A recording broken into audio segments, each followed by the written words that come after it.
স্থানীয় নেতাদের সহায়তায় গোবিন্দগঞ্জের ইক্ষু খামারে গড়ে তোলা হয় বসতি, দাবি আদিবাসীদের। অস্বীকার অভিযুক্ত ইউপি চেয়ারম্যানের। প্রশাসনের ভূমিকায় ক্ষোভ। নাসিরনগরে হামলার আগে ওয়াসিম বিডি নামে ফেসবুক পেজ থেকে কাবা শরীফের বিকৃত ছবি আপলোড করা হয়। নিশ্চিত পুলিশ, বলছে সাম্প্রদায়িক সংঘাত ছড়াতেই এই কাজ। জঙ্গিবাদের হাত ধরেই এখন ধর্মের নামে মানুষ হত্যা করছে বিএনপি জামাত। ভিডিও কনফারেন্সে প্রধানমন্ত্রী সংখ্যালঘুদের সার্বিক নিরাপত্তা দেওয়ার নির্দেশ। এখন থেকে ঢাকা কলকাতা রুটে সপ্তাহে 4 দিন চলবে মৈত্রী এক্সপ্রেস। ট্রিপ বাড়ায় যাত্রীদের সন্তোষ। জানুয়ারি থেকে খুলনা কলকাতা রুটে রেল চলাচল শুরু। এবং 70-এর ভয়াল 12 নভেম্বরের দুঃসহ স্মৃতি আজও তাড়িয়ে বেড়ায় উপকূলের বাসিন্দাদের। যোগাযোগ অবকাঠামো উন্নত না হওয়ায় দুর্যোগে এখনো ব্যাহত হয় উদ্ধার কাজ, বলছে রেড ক্রিসেন্ট।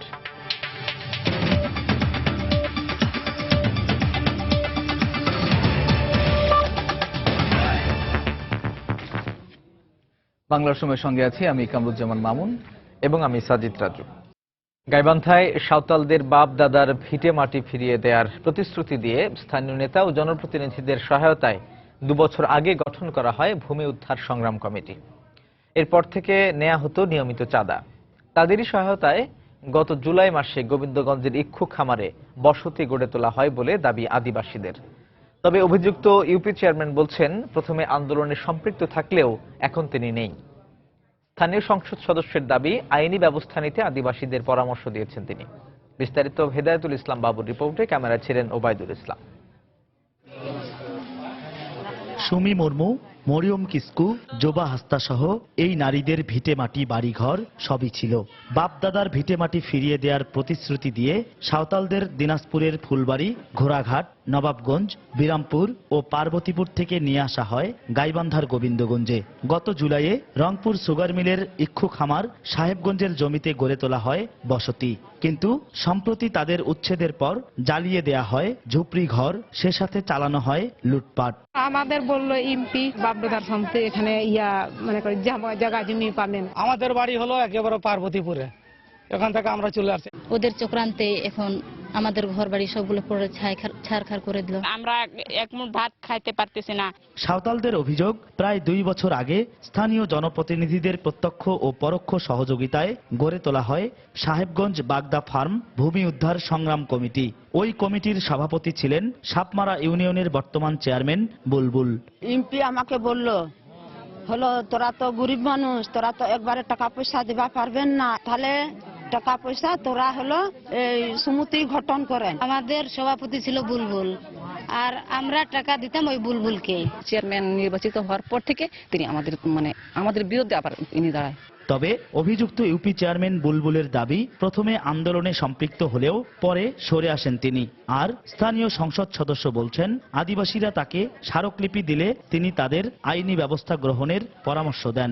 আমি তাদের কাগজপাতি দেখে স্বেচ্ছায় আমি পদত্যাগ করি এবং তারপরে থেকে আমি কখনো তাদের সঙ্গে সম্পৃক্ত ছিলাম না। তাদেরকে আমি স্পষ্ট বলেছিলাম, আদালত কর্তৃক যদি আপনাদের কোনো রায় যদি দেয় তাহলে আমরা আপনাদের সাথে থাকব, সরকার আপনার সাথে থাকবে।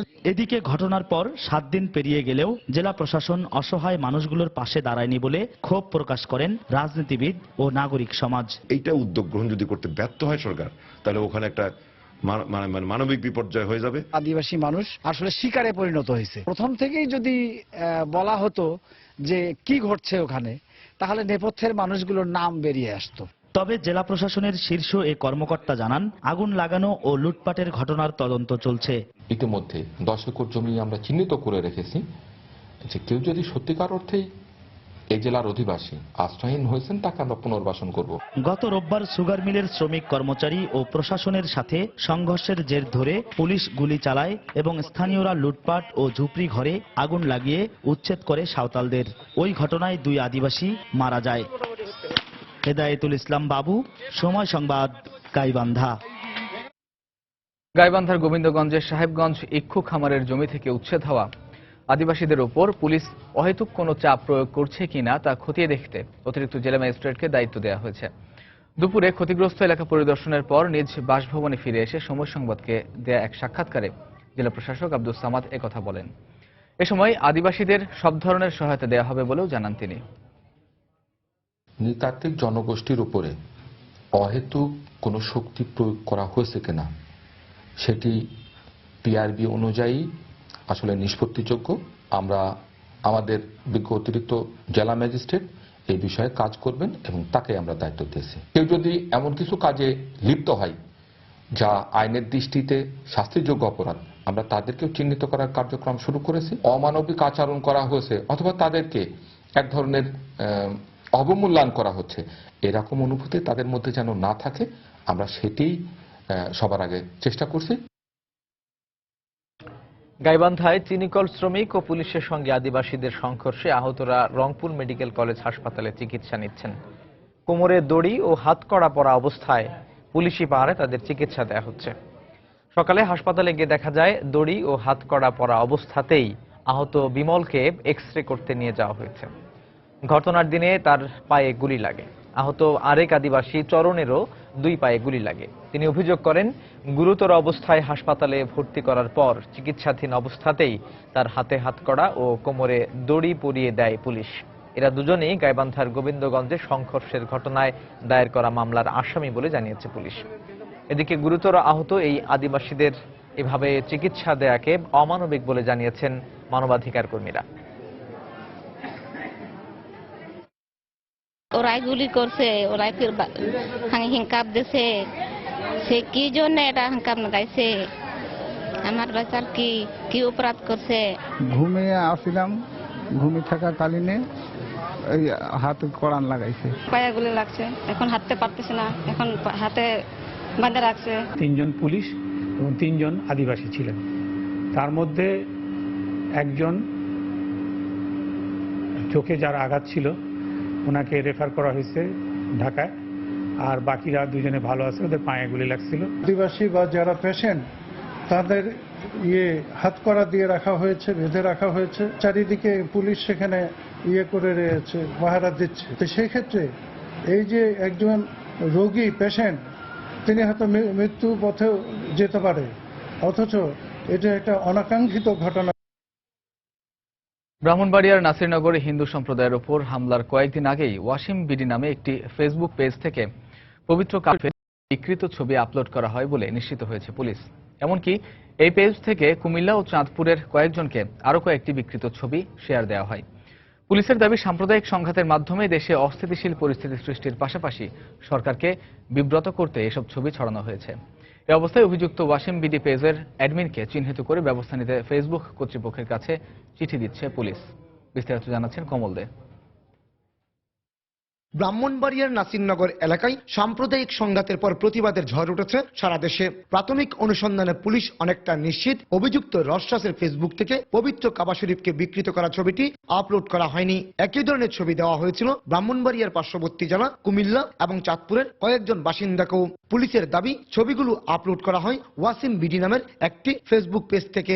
সাম্প্রদায়িক সম্প্রীতি নষ্ট করে সরকারকে বিব্রত করা, সেটার জন্য করা হচ্ছে। প্রাথমিক অনুসন্ধানে আমাদের এটুকু জানা গেছে যে ব্রাহ্মণবাড়িয়ায় যে ছবিটি পাওয়া গেছে এটি এখান থেকেই প্রেরণ করা, এবং বিভিন্ন জায়গায় যে ছবিগুলা যাচ্ছে ওয়াসিম বিডির থেকে এই ছবিগুলা পাঠানো হচ্ছে। পুলিশের আশঙ্কা, ওয়াসিম বিডি নামের ফেসবুক পেজে হিন্দু এবং মুসলিম দুধর্মের একাধিক বিকৃত ছবি রয়েছে, যা পর্যায়ক্রমে সংঘাত সৃষ্টিতে ব্যবহার করা হতে পারে। আর এ ধরনের সংঘাত এড়াতে সামাজিক যোগাযোগ মাধ্যম ব্যবহারের ক্ষেত্রে আরো বেশি সচেতন হওয়ার আহ্বান তথ্য প্রযুক্তিবিদদের। আরো অ্যাডভান্স টেকনোলজি ব্যবহার করে আইপি ট্রেস করে বা বিভিন্নভাবে এটা বের করা যায়। এটা শনাক্ত করার জন্য রাষ্ট্রীয়ভাবে এটা ব্যবস্থা নিলে একটা রাস্তা তৈরি করা যায়। ফেসবুকে যে আমরা সংবাদ দিচ্ছি বা একটা জিনিস একটা পোস্ট শেয়ার করছি অথবা লাইক করছি, এটার যে কতটা বিশ্বাসযোগ্যতা এটা আমাদেরকে আগে নিজে বুঝতে হবে, এবং এটার যে ইম্প্যাক্ট এটা আমাদের বোঝা দরকার। এদিকে সাম্প্রদায়িক সংঘাত সৃষ্টির জন্য ফেসবুক পেজ ওয়াসিম বিডিকে শনাক্ত করলো, এখন পর্যন্ত তার অ্যাডমিনের সন্ধান পায়নি পুলিশ। এই অবস্থায় অ্যাডমিনকে শনাক্ত এবং তার বিরুদ্ধে ব্যবস্থা নিতে ফেসবুক কর্তৃপক্ষের দ্বারস্থ হতে যাচ্ছে পুলিশ প্রশাসন। তার পরিস্থিতিটা কি, কোথা থেকে এগুলো করছে সেগুলো জানানোর জন্য আমরা জানার জন্য চেষ্টা করব। এবং ওই পেজটি বন্ধ করে দেওয়ার জন্য চেষ্টা করা হয়। তো এর পিছনের কারা বা কোন সংস্থা বা কারা জড়িত পুরোপুরি তখন বের করা সম্ভব হয়। ফেসবুকে আপত্তিকর ছবি আপলোডের অভিযোগ এনে গত 30 অক্টোবর দুপুরে ব্রাহ্মণবাড়িয়া নাসিরনগর এলাকায় হিন্দু সম্প্রদায়ের বসতিতে হামলা চালায় দুর্বৃত্তরা। এই ঘটনায় ছবি আপলোডের দায়ে অভিযুক্ত রশাস নামে এক যুবকের পাশাপাশি সংঘাত সৃষ্টিকারী আরো 33 জনকে আটক করেছে পুলিশ। কমল দে, সময় সংবাদ, চট্টগ্রাম। জঙ্গিবাদের হাত ধরে এখন ধর্মের নামে বিএনপি জামায়াত মানুষ হত্যা করছে বলে মন্তব্য করেছেন প্রধানমন্ত্রী শেখ হাসিনা। বিকেলে গণভবন থেকে রাজশাহী বিভাগের জনগণের সঙ্গে ভিডিও কনফারেন্সে বক্তব্য রাখেন প্রধানমন্ত্রী। তিনি সংখ্যালঘুদের সার্বিক নিরাপত্তা দিতে সবাইকে সচেতন হওয়ার আহ্বান জানান। ওই জঙ্গিবাদ সন্ত্রাসের পথ বেয়ে, এই খুনের পথ বেয়ে এখন আবার নতুন উপসর্গ আমরা দেখতে পাচ্ছি, ধর্মের নাম নিয়ে মানুষ হত্যা করা। আমি আগেই বলেছি যে আমরা শান্তিতে বিশ্বাস করি, জঙ্গিবাদ সন্ত্রাসকে আমরা কোনোদিন প্রশ্রয় দেব না, কারণ এই মাটিতে কোনো সন্ত্রাসী কর্মকাণ্ড হবে না। আমরা চাই শান্তিপূর্ণ পরিবেশ, কারণ শান্তিপূর্ণ পরিবেশ ছাড়া একটা দেশের অর্থনৈতিক উন্নয়ন সম্ভব নয়। আমাদের সংখ্যালঘু সম্প্রদায়, তাদের সর্বতোভাবে নিরাপত্তা দিতে হবে, এটা আমাদের সকলের দায়িত্ব। এবং বাংলাদেশ হচ্ছে একটা সাম্প্রদায়িক সম্প্রীতির দেশ। এখানে আমাদের ইসলাম ধর্ম শান্তির ধর্ম, প্রত্যেক ধর্মের মূল বাণীই তাই। এখানে সকল ধর্মের মানুষ তার ধর্ম পালন করতে পারবে, এটাই ইসলামের কথা, এটাই আমাদের পবিত্র কোরআন শরীফের কথা, এটাই আমাদের নবী করিম সাল্লাল্লাহু আলাইহি সাল্লামের কথা, এবং আমরা সেটাই মেনে চলি। জঙ্গিবাদ, সন্ত্রাস, মানুষ খুন করা, এটা কিন্তু ইসলামের পথ না। বাংলার সময় আরো থাকছে। গাইবান্ধার সুন্দরগঞ্জে প্রতিপক্ষের ছড়িয়ে রাখা বৈদ্যুতিক তারে জড়িয়ে দুজনের মৃত্যু, আহত আরো 4, জড়িত সন্দেহে 8 জন আটক, পরিবারে। ব্রাহ্মণবাড়িয়ার নাসিরনগরে হিন্দু সম্প্রদায় এবং গাইবান্ধায় সাঁওতালদের উপর হামলার মতো ঘটনার যেন পুনরাবৃত্তি না হয়, সেজন্য প্রশাসন এবং আইন শৃঙ্খলা রক্ষা বাহিনীকে সচেতন থাকার আহ্বান জানিয়েছেন প্রধান বিচারপতি সুরেন্দ্র কুমার সিনহা। দুপুরে রাজধানীতে শ্রী মাধব গৌরীর মঠের নতুন একটি ভবনের উদ্বোধনী অনুষ্ঠানে বক্তব্য রাখেন তিনি। একই অনুষ্ঠানে ঢাকা দক্ষিণ সিটি কর্পোরেশনের মেয়র সাইদ খোকন বলেন, দেশের যেখানেই সাম্প্রদায়িক সম্প্রীতি বিনষ্টের চেষ্টা হবে সেখানেই ঐক্যবদ্ধ প্রতিরোধ গড়ে তুলতে হবে। অনুষ্ঠানে হিন্দু সম্প্রদায়ের নেতারা বিভিন্ন সময় মন্দির এবং মঠ উন্নয়নে সরকারের সহযোগিতায় সন্তোষ প্রকাশ করেন।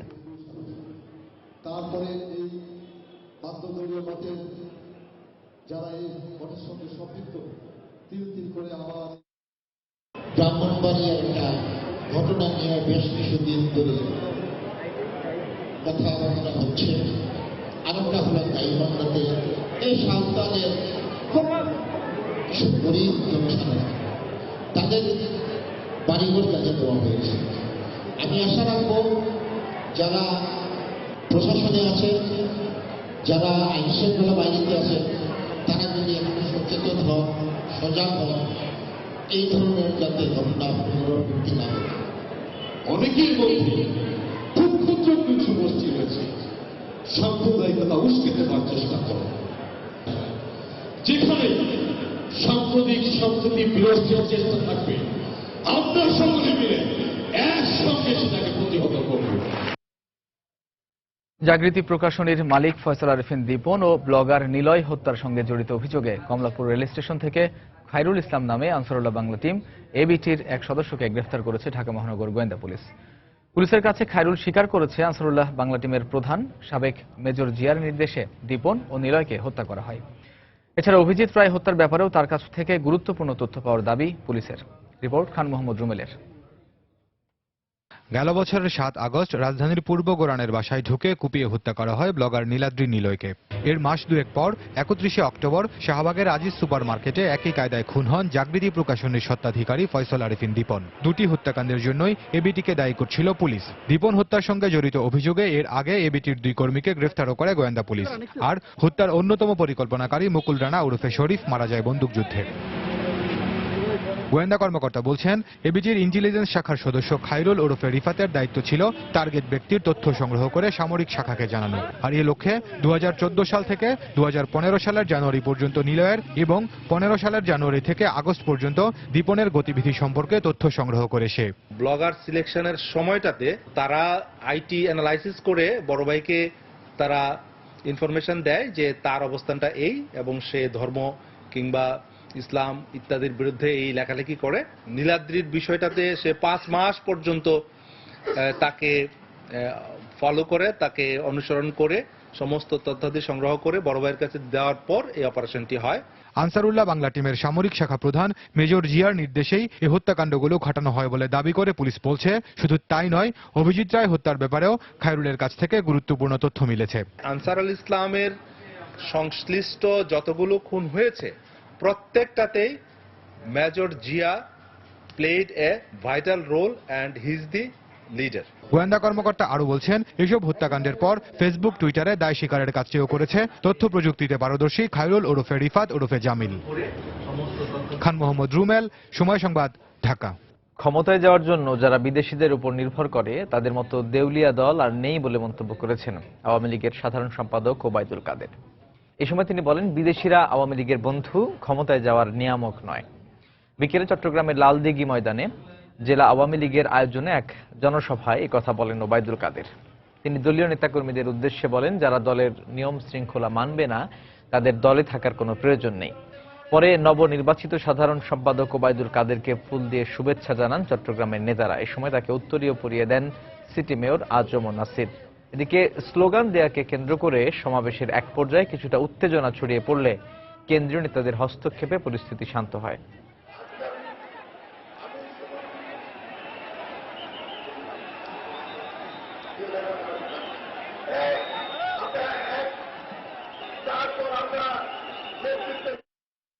দল করলে দলের নিয়ম শৃঙ্খলা মেনে চলতে হবে। দলের নিয়ম শৃঙ্খলা যারা মানবে না তাদের দলে থাকার কোনো অধিকার নেই। যারা দেশের ক্ষমতা ফিরে পেতে জনগণকে বাদ দিয়ে বিদেশের দিকে তাকিয়ে থাকে, তাদের চেয়ে দেউলিয়া দল বাংলাদেশে আর আছে? শেখ হাসিনার ক্ষমতার উৎস এদেশের জনগণ। বিদেশি শক্তি আমাদের ক্ষমতার নিয়ামক হতে পারে না। এখন থেকে ঢাকা কলকাতা ঢাকা রুটে সপ্তাহে 4 দিন চলাচল করবে মৈত্রী এক্সপ্রেস। সকালে ক্যান্টনমেন্ট রেল স্টেশনে 4র্থ ট্রিপের যাত্রার উদ্বোধন করেন রেলমন্ত্রী মুজিবুল হক। এ সময় মৈত্রী এক্সপ্রেসের ট্রিপ বাড়ায় সন্তোষ প্রকাশ করেন যাত্রীরা। শুক্রবার সকালে ভারতের কেন্দ্রীয় রেলমন্ত্রী ভিডিও কনফারেন্সের মাধ্যমে বর্ধিত কলকাতা ঢাকা রুটে নতুন মৈত্রী এক্সপ্রেসের যাত্রা উদ্বোধন করেন। শনিবার সেই ফিরতি ট্রেন ঢাকা টু কলকাতা ছেড়ে যায় সকাল 8:10-এ। উদ্বোধন করেন রেলমন্ত্রী মুজিবুল হক। এখন থেকে প্রতি সপ্তাহের শুক্র, শনি, রবি ও বুধবার ঢাকা টু কলকাতায় চলাচল করবে মৈত্রী এক্সপ্রেস। আর কলকাতা টু ঢাকার যাত্রীরা যাতায়াত করতে পারবেন শুক্র, শনি, সোম ও মঙ্গলবার। সব মিলে সর্বোচ্চ 1160 টাকা থেকে সর্বোচ্চ 2386 টাকায় 418 জন যাত্রী একসাথে যাতায়াত করার সুযোগ পাবেন বাংলাদেশ থেকে। মৈত্রী এক্সপ্রেসের সাশ্রয়ী আর ট্রিপের সংখ্যা বাড়ায় সন্তোষ প্রকাশ করেছেন যাত্রীরা। ফ্রাইডেতে গেলে আমাকে ভাবতে হতো যে পরের ট্রেনটা আসলে মাঝখানে একটু গ্যাপ দিয়ে আসতে হতো। তো আমরা যারা সার্ভিস হোল্ডার সাধারণত দেখা যায় যে আমাদের ছুটির ব্যাপার থাকে, তো তাদের জন্য এই যে কয়েকটা ট্রিপ বাড়ানো হয়েছে এটা বেশ ভালো। আমরা তো চিকিৎসার জন্য যাই, আমাদের জন্য অনেক ভালো হয়। যাওয়ার জন্য যে সমস্যাটা হতো টিকিট কাউন্টার থেকে বা ট্রেনের সমস্যা হতো, এই সমস্যাগুলো সমাধান হয়েছে। এদিকে উদ্বোধনী অনুষ্ঠানে রেলমন্ত্রী জানান, চাহিদা বাড়ার কারণে আসছে জানুয়ারিতে খুলনা কলকাতা খুলনা রুটে রেল চালু করা হবে। আগামী বছরে প্রথম দিকে খুলনা থেকে কলকাতা পর্যন্ত ট্রেন চলবে। আমাদের মাননীয় প্রধানমন্ত্রীর নির্দেশে উন্নয়নের দিক দিয়ে রেলে আমরা নতুন চমক দেখাবো ইনশাআল্লাহ। পাশাপাশি দেশের সবকটি জেলায় শিগগিরই রেল সংযোগের আওতায় নিয়ে আসা হবে বলেও জানান তিনি। সেলিয়া সুলতানা, সময় সংবাদ, ঢাকা। সুন্দরবনের রামপালে কয়লাভিত্তিক বিদ্যুৎ কেন্দ্র নির্মাণে পরিবেশ বান্ধব সর্বাধুনিক আলট্রা সুপার ক্রিটিক্যাল প্রযুক্তি ব্যবহার করা হচ্ছে না বলে দাবি করেছেন সুন্দরবন রক্ষা জাতীয় কমিটির নেতারা। সকালে রাজধানীর জাতীয় প্রেস ক্লাবে সংবাদ সম্মেলনে Bangladesh Bharat friendship power company লিমিটেডের ব্যবস্থাপনা পরিচালক উজ্জ্বল ভট্টাচার্যের সূত্রে এই তথ্য জানান জাতীয় কমিটির নেতারা। তারা বলেন, বিদ্যুৎ কেন্দ্র নির্মাণে সুপার ক্রিটিক্যাল প্রযুক্তি ব্যবহার হলে সর্বোচ্চ 10 থেকে 12% পরিমাণ দূষণ কমবে, যা সুন্দরবনকে রক্ষা করতে পারবে না।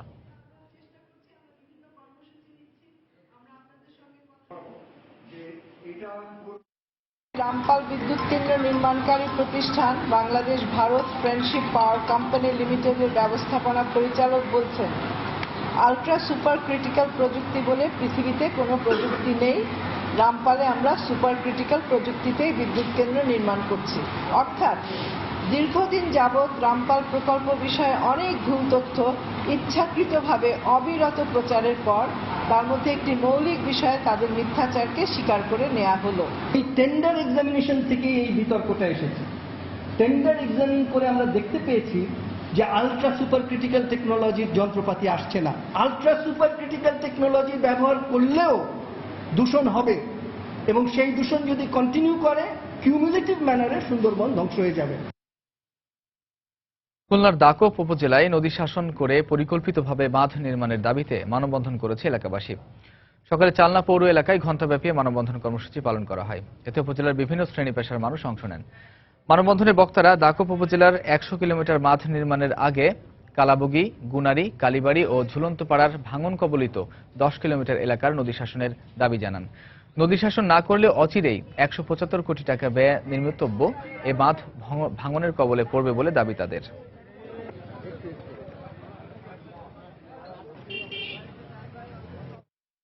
টেকসই রাস্তা যদি করতে হয় পানি নদী শাসন সবচেয়ে আগে দরকার।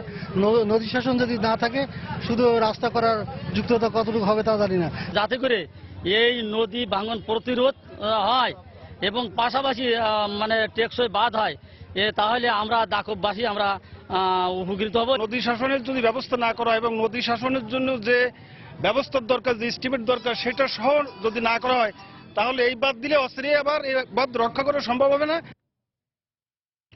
গাইবান্ধার সুন্দরগঞ্জে ধান কাটতে গিয়ে বৈদ্যুতিক তারে জড়িয়ে দুজনের মৃত্যু হয়েছে, আহত হয়েছে অন্তত 4 জন। স্বজনদের অভিযোগ, জমি দখল নিয়ে বিরোধের জেরে ধান ক্ষেতে বৈদ্যুতিক তার ছড়িয়ে রেখেছিল প্রতিপক্ষ। এই ঘটনায় জড়িতদের দৃষ্টান্তমূলক শাস্তি দাবি করেছেন এলাকাবাসী ও স্থানীয় জনপ্রতিনিধি। এদিকে জিজ্ঞাসাবাদের জন্য 8 জনকে আটক করেছে পুলিশ। বিস্তারিত জানাচ্ছেন হেদায়েতুল ইসলাম বাবু। গাইবান্ধার সুন্দরগঞ্জ উপজেলার দহবন্দ ইউনিয়নের পূর্ব ঝিনিয়া গ্রামের এই জমিটি নিয়ে দীর্ঘদিন ধরে বিরোধ চলে আসছিল স্থানীয় মুজিবুর রহমান ও হযরত আলীর মধ্যে। আজ সকালে বিরোধপূর্ণ এই জমিতে ধান কাটতে আসেন মুজিবুর রহমান ও তার লোকজন। মুজিবুর রহমানের পক্ষ থেকে অভিযোগ করা হয়, এই জমির চারপাশে আগের রাতেই বৈদ্যুতিক তার জড়িয়ে রাখা হয়েছিল হযরত আলীর পক্ষ থেকে। সেই তারে জড়িয়ে 2 জন লোক মারা যান এবং আহত হন আরো 4 জন। আমার বেটা কারেন্টের তারে বাজি দিয়েছে, বাজার পর আমাদের বেড়ার বউ আছে ব্যবসা টাইমে বাঁচছে, তারপর আমার ভাস্তি আছে টাইমে বাঁচছে, তার ভাস্তি জামাই আছে টাইমে বাঁচছে। উকিল মহরিরা বলছে যে তোমার সম্পত্তি তোমরা হাল দিয়ে নাও বা কাটিয়ে নাও, নাও। লোকজন নিয়ে আমরা ধান কাটতে আসছি, ও সেই সম্পত্তির মধ্যে দিয়ে তার কারণ দিয়ে দিয়েছে আমার লোকজন 2টা মার্ডার হয়েছে। এই ঘটনার পর এলাকাবাসী এবং জনপ্রতিনিধিরা দোষীদের বিরুদ্ধে আইনগত পদক্ষেপ গ্রহণের দাবি জানিয়েছেন। মানুষকে এইভাবে মারতে পারে, এটা একটা দুঃখজনক ঘটনা। যারা এই কাজের সাথে লিপ্ত হয়েছে তাদের ফাঁসি কামনা করি। এটা যদি বিচার না হয় তাহলে এইটাকে দেখে অন্য কেউ উদ্বুদ্ধ হবে। তবে পুলিশের ঊর্ধ্বতন কর্মকর্তারা ঘটনাস্থল পরিদর্শন করে দোষীদের বিরুদ্ধে প্রয়োজনীয় আইনগত পদক্ষেপ গ্রহণের আশ্বাস দিয়েছেন। ইতিমধ্যে বেশ কয়েকজনকে গ্রেপ্তার করেছি। এই ঘটনা যাতে কেউ আরো অনুসরণ করতে না পারে, এই জন্য যাতে দৃষ্টান্তমূলক শাস্তি হয়, তা যাতে কেউ ছাড়া না পায় আইনের ফাঁক করে, তা আমরা অবশ্যই দেখব। 1992 সাল থেকে এই জমিটি সহ মোট 1 একর জমি নিয়ে মুজিবুর রহমান ও হযরত আলীর মধ্যে বিরোধ চলে আসছে। এ নিয়ে আদালতে মামলা মোকদ্দমাও হয়েছে। হেদায়েতুল ইসলাম বাবু, সময় সংবাদ, গাইবান্ধা। দেশের বিভিন্ন স্থানে স্থগিত হওয়া ইউনিয়ন পরিষদ নির্বাচনের ভোট গ্রহণ সম্পন্ন হয়েছে। বিকেল 4টা পর্যন্ত ভোট গ্রহণের পর এখন চলছে গণনার কাজ। সিরাজগঞ্জ সদর, বেলকুচি, শাহজাদপুর ও রায়গঞ্জে মোট 5 উপজেলার 7টি ইউনিয়নে নির্বাচন অনুষ্ঠিত হয়। সকাল থেকে দীর্ঘ লাইনে দাঁড়িয়ে শান্তিপূর্ণভাবে ভোট দেন ভোটাররা।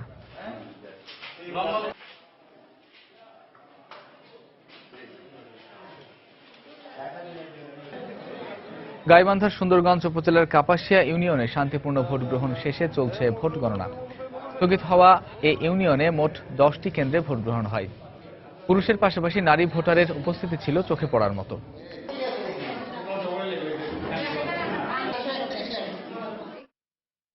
বাংলার সময় আরো থাকছে।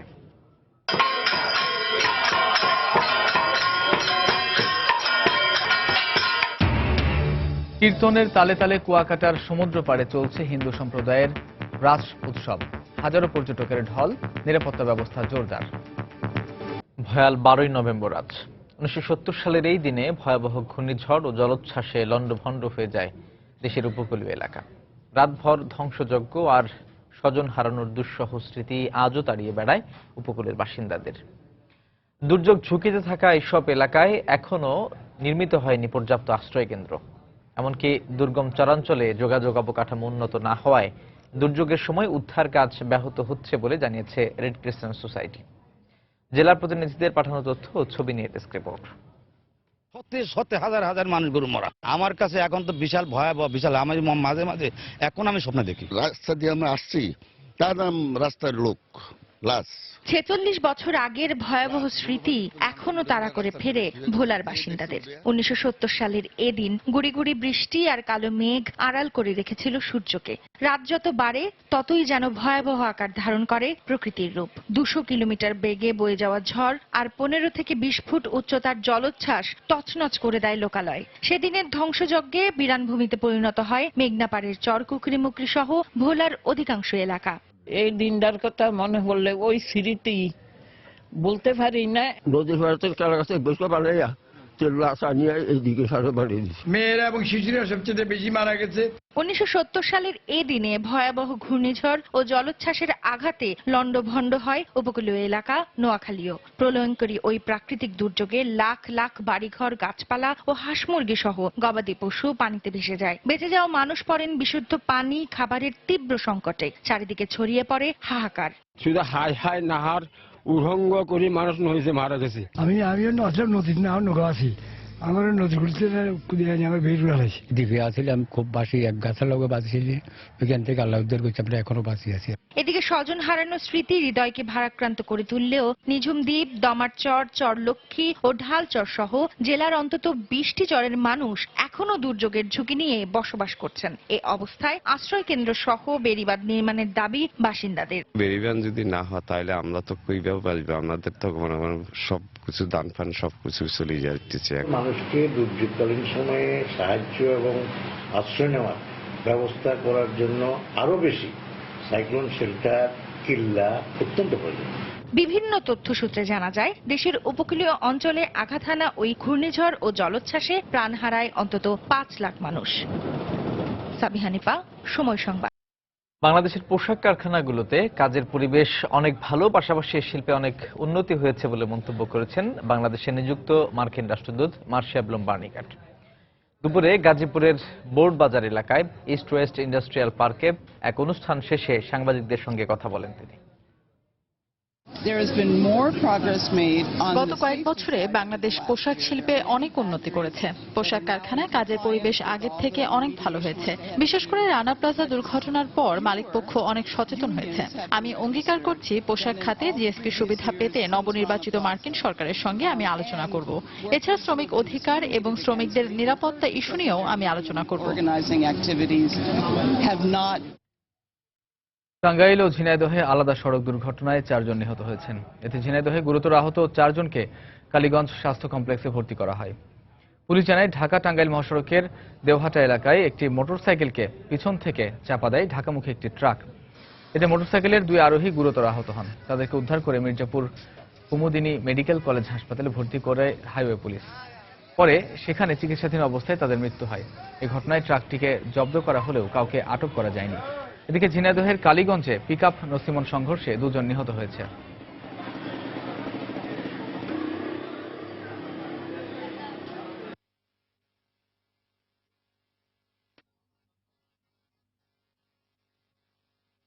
নীলফামারীতে অগ্নিকাণ্ডে শতাধিক ঘর পুড়ে যাওয়ায় গৃহহীন হয়ে পড়েছে 51টি পরিবার।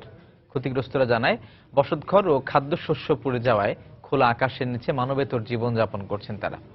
অগ্নিকাণ্ডের পর স্থানীয়রা এগিয়ে এলেও সরকারিভাবে কোনো সহযোগিতা পাননি বলে জানান তারা। শুক্রবার বিকেলে ভয়াবহ অগ্নিকাণ্ডের সদর উপজেলার ভবানীগঞ্জ গ্রামের শতাধিক ঘর, খাদ্যশস্য ও আসবাবপত্র সহ বিপুল পরিমাণ সম্পদ পুড়ে যায়।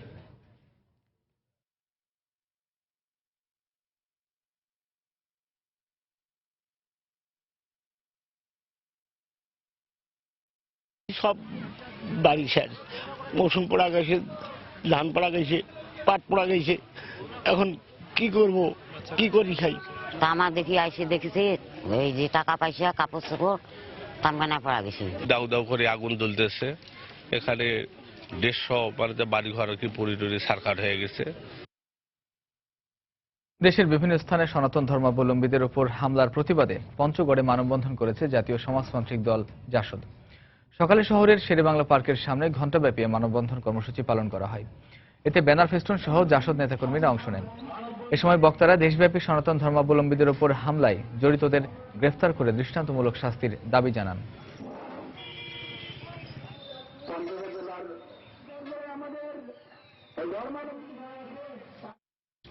চার দফা দাবি আদায়ের লক্ষ্যে দেশের বিভিন্ন স্থানে অনির্দিষ্টকালের ধর্মঘট পালন করছে পল্লী বিদ্যুৎ সমিতির মিটার রিডার ও মেসেঞ্জাররা।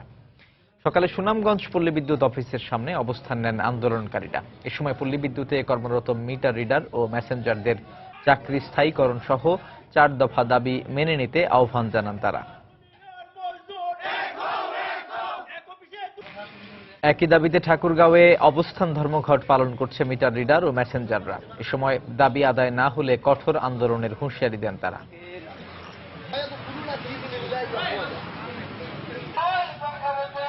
একই সঙ্গে গাজীপুর সহ দেশের বিভিন্ন স্থানে 4 দফা দাবি আদায়ের লক্ষ্যে অবস্থান ধর্মঘট পালন করা হয়। জমকালো আয়োজনে চট্টগ্রামে ব্রিটিশ রয়্যাল এয়ারফোর্সের এয়ার শো অনুষ্ঠিত হয়েছে।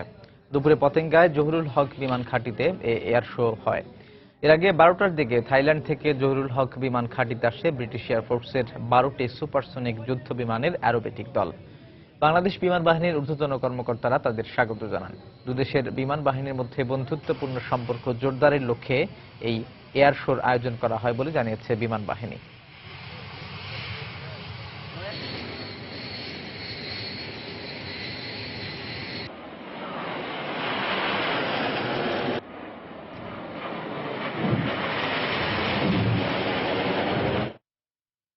এবার রাস উৎসব নিয়ে একটি রিপোর্ট।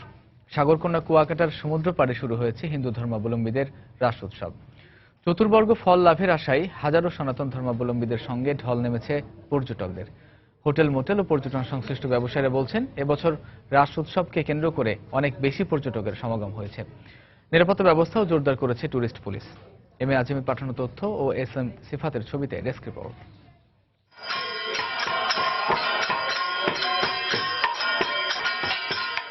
শনিবার সকালে মঙ্গল আরতির মধ্য দিয়ে কুয়াকাটা সমুদ্র পাড়ে শুরু হয়েছে রাস উৎসব। মঙ্গল আরতির পর চলে ভাগবত পাঠ, ভজন আরতি ও গঙ্গাবরণ।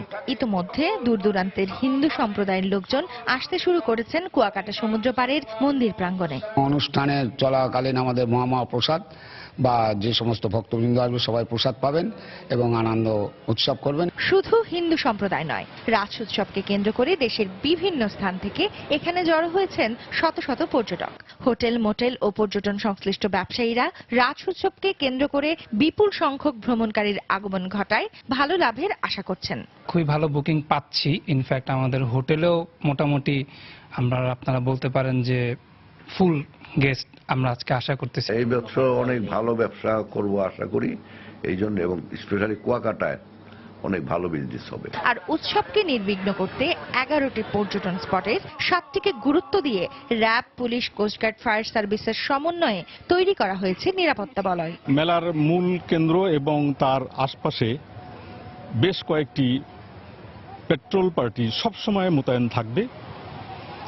আমাদের ট্রাফিক ব্যবস্থা অত্যন্ত জোরালো থাকবে। রোববার রাতে হাজারো ভক্তের উপস্থিতিতে চলবে রাতভর কীর্তন। আর সোমবার সকালে চতুর্বর্গ ফল লাভের আশায় পুণ্যস্থানের মধ্য দিয়ে শেষ হবে এই উৎসব। সময় সংবাদ, বরগুনা। বাংলা সময়ের শীর্ষ সংবাদগুলো জানিয়ে দিচ্ছি আরো একবার। স্থানীয় নেতাদের সহায়তায় গোবিন্দগঞ্জের ইক্ষু খামারে গড়ে তোলা হয় বসতি, দাবি আদিবাসীদের। অস্বীকার অভিযুক্ত ইউপি চেয়ারম্যানের, প্রশাসনের ভূমিকায় ক্ষোভ। নাসিরনগরে হামলার আগে ওয়াসিম বিডি নামে ফেসবুক পেজ থেকে কাবা শরীফের বিকৃত ছবি আপলোড করা হয়। নিশ্চিত পুলিশ বলছে, সাম্প্রদায়িক সংখ্যা ছড়াতেই এই কাজ। জঙ্গিবাদের হাত ধরেই এখন ধর্মের নামে মানুষ হত্যা করছে বিএনপি জামায়াত। ভিডিও কনফারেন্সে প্রধানমন্ত্রী সংখ্যালঘুদের সার্বিক নিরাপত্তা দেওয়ার নির্দেশ। এখন থেকে ঢাকা কলকাতা রুটে সপ্তাহে 4 দিন চলবে মৈত্রী এক্সপ্রেস। ট্রিপ বাড়ায় যাত্রীদের সন্তোষ। জানুয়ারি থেকে খুলনা কলকাতা রুটে রেল চলাচল শুরু। এবং ৭০-এর ভয়াল 12 নভেম্বরের দুঃসহ স্মৃতি আজও তাড়িয়ে বেড়ায় উপকূলের বাসিন্দাদের। যোগাযোগ অবকাঠামো উন্নত না হওয়ায় দুর্যোগে এখনো ব্যাহত হয় উদ্ধার কাজ, বলছে রেড ক্রিসেন্ট। এই ছিল বাংলার সময়। যে কোনো খবর পেতে ভিজিট করুন সময়নিউজ.tv। এছাড়া এইমাত্র পাওয়া খবর আপনার মোবাইলে পেতে SMS করুন। স্টার স্পেস BN লিখে পাঠিয়ে দিন 16242 নম্বরে। আর সঙ্গে থাকুন সময়ের।